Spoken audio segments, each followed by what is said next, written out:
यति बेला भरतपुरकी मेयर रेणु दाहाल र रासपाकी प्रभावशाली नेत्री शोभिता गौतम बीच महाभिडन्त हुनेछ है भनेर सामाजिक सञ्जालमा निकै चर्चा चलिरहेको छ। म त भन्छु रेणु दाहालले आफ्नो कार्यकाल पुरा गरेकै राम्रो।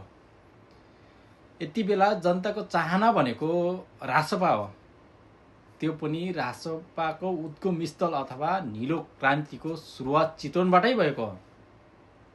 जहाँ चितवन जस्तो ठाउँमा त्यो पनि रासपाले प्रभावशाली नेत्री शोभिता गौतमलाई उम्मेदवार उठायो भने अरूले उम्मेदवारी किन दिनु पर्यो? भरतपुर महानगरपालिकालाई आफूले विश्व सामु चिनाइसकेकी रेणु दाहालले बेकारमा शोभिता गौतम जस्तोसँग भिडन्त गरेर आजसम्म कमाएको त्यो मान इज्जत प्रतिष्ठालाई किन खाडलमा हाल्नु पर्यो? आफ्नो कार्यकाल पुरा गरे हुँदैन?